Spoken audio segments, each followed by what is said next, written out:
Hello everybody, Suffolk Hobbit, and here it is. The Trojan support vehicle is finished. I was hoping to do a couple of videos of like the progress and what I was doing and blah blah blah, but the project just kind of went off, and within 2 days it was done. So yeah, I got too involved in this project before I was able to really sort of do the progress bits.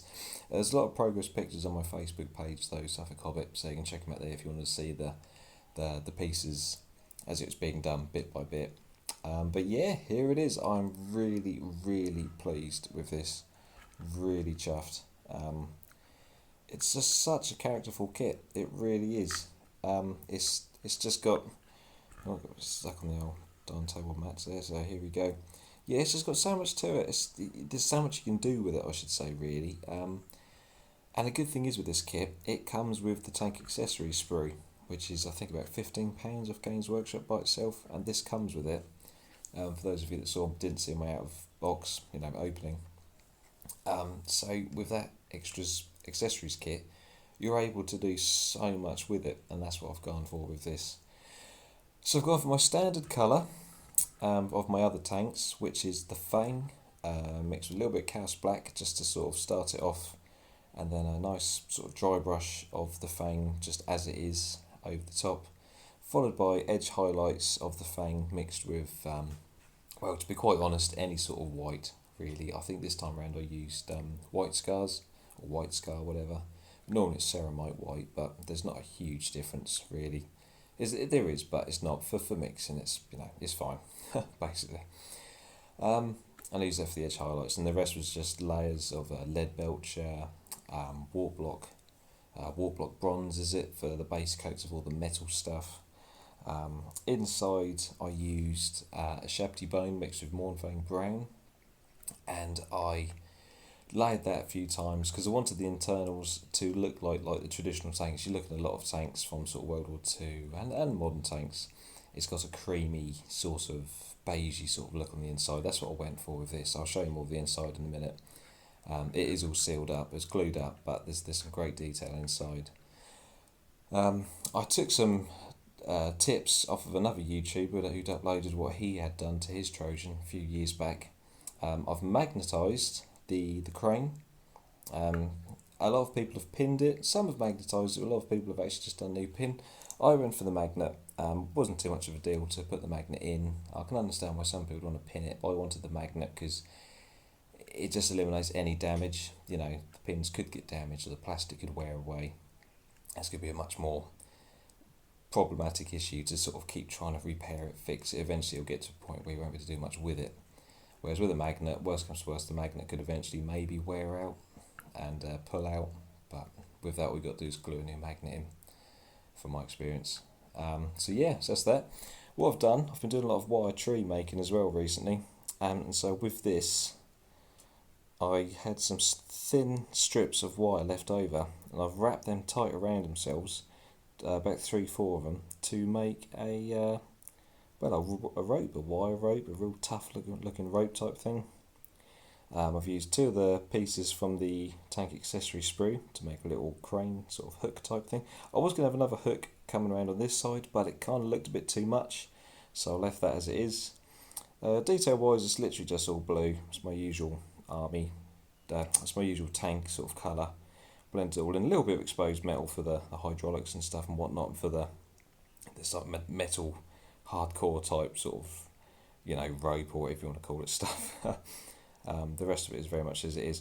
I've also experimented, as you'll see, with known oil. I have never, hardly ever used washes. It's just not my thing. I just layer up using the highlights rather than rely on washes to create the highlights, because I feel sometimes it can look a bit messy. But I've used it sparsely on this because I wanted this tank to look like a real workhorse, like it really has been sort of going back and forth. It's doing its jobs, it's doing its missions, it's getting absolutely battered. So I wanted to make it look really sort of used. And in the process, I enjoyed weathering it so much that I'm now actually going to go back over all my other tanks and weather them as well. I've done one so far, I will be doing the rest eventually. But yeah, it's been really good fun. No null oil, using a sponge to sort of stipple that sort of chipped paint effect. I've not gone overboard. I think sometimes people over weather their tanks and they just look just ridiculous. Yeah, it looks too much. There's weathering and then there's weathering, and I feel sometimes it can be a bit, overboard. Um, but yeah, so that's the crane. That's done with the crane. As I'm sure you eagle-eyed among you can see the extra bits. So I've got the hand holders here, whatever you want to call those things there. I've written Trojan on the side there just for fun. I've got my own little marking design going on there. Got a spare oil barrel, make it look like it's sort of refueling on the go. Got an accessory pack thing there. I've got an extra box I've put on here to make it look like it could be extra tools, could be anything.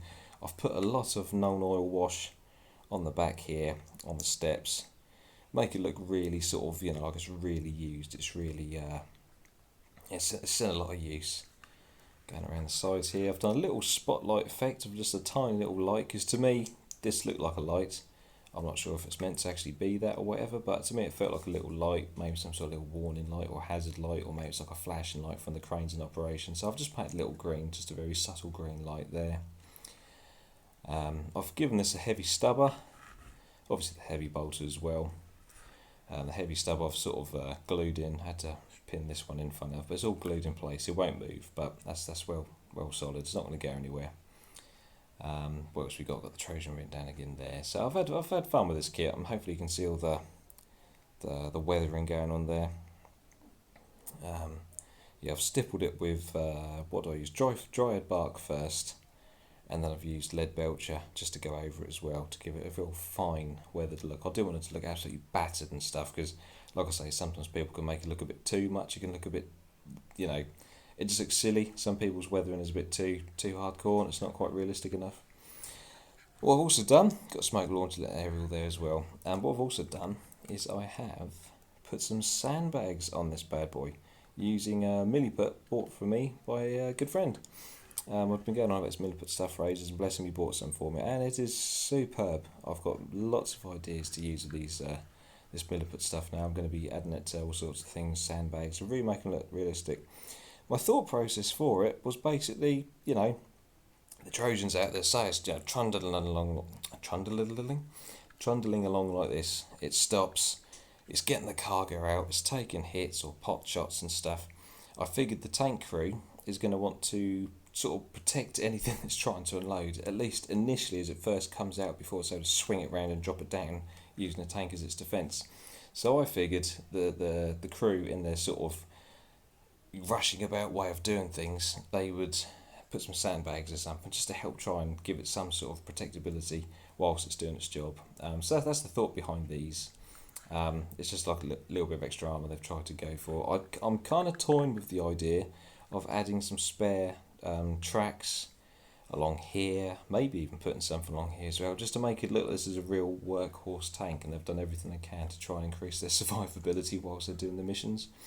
But we'll see. I'll let you guys decide that. Do you think it needs any more? Does it really need any more work done to it? Little shovel there, come out really well.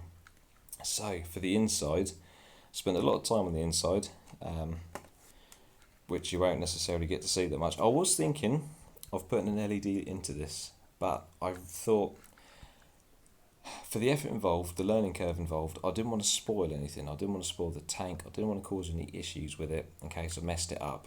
So I thought, for Forge World tank, it's kind of expensive for what it is, but it's this Forge World. I thought, I'm not going to mess around with it. I'll keep it as it is and the details in there. Because, I don't play 40k that often, so if I'm going to have lights inside, it would look great, but it's only going to be looked at 2 or 3 times a year. And obviously the novelty wears off when someone sees something. Oh, wow, there's a light in the tank, wow. And then the next time, oh, wow, there's a light in the tank, wow. And then by the third time, people are like, yeah, we've seen it now, that's it. So I kind of figured I'll save that for another project at a later date.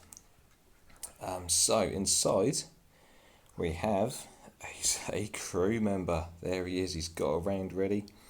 And inside I've got another missile. I have a couple of rockets going on in there as well. I've weathered all the inside with lots of browns and washes and stuff and oils and lots of watered down brown paint, to be honest, rather than actually purpose bought washes I've just sort of made out myself. I've written a little note inside there as well, target time 20.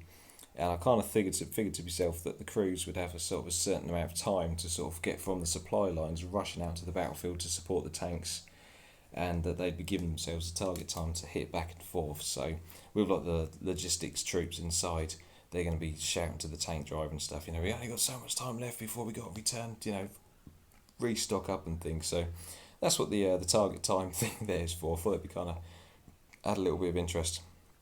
And inside here, just in there, I have written loads. There's the word loads taken. And so far they have done 8 loads. Again, that's like a little target thing. I'm not sure if that's true, what the actual logistic troops actually do. I know in my job, not that I'm army-fied whatsoever, but I know in my job we do have target for like logistics and things. So I kind of thought in the modern crazy world of 40k that they would have, time limits and things to get stuff done to help the troops. So that's what that's there for. I'm really pleased with that. And obviously the crewman's been painted in my sort of grey colours. I've managed to paint his eyes, don't know if you can see it, I've got his eyes, his visor's been painted like a nice sort of bluey reflective colour, make it look like a nice reflective sort of eye protection going on there. And yeah, simple paint job, but it's effective and it'll do, and I hope that makes a nice little surprise for people that are looking inside the tank. They're like, oh wow, cool. I think the official crew of this tank is 3 members, so hopefully it sort of looks realistic. My thought is you've got the driver sat in the front section here, in this front sort of angled piece, he's crammed in there. You've got the gunner in here. There's like a sort of a passageway type thing here for access for obviously all the crew members. And then this little section here, which is all open inside I would imagine, but that's what this doorway's for. This is the load master, this is the crew member in there. So he can get out through this hatch or he can get out through the back hatch, and he's the one that's going back and forth helping the crane load and unload whilst the drivers are waiting orders and the gunner's in there shooting away. So I hoped I gave it a bit of realism. I'm contemplating maybe making a tank where I actually spend a lot of time making detail inside the tank, who knows? That could be a project for another time. But yeah, there is my Trojan support vehicle in all its goodness. Great fun to build, great fun to sort of play around with, give it some extras, and great fun for me to learn some new skills, practice some new sort of weathering skills, using the oil under the rivets, and just sort of give it a bit of age and a good bit of use. As always, thanks for watching, guys. Take it easy, have a good day, keep safe, and keep rocking and rolling. See you soon. Bye bye.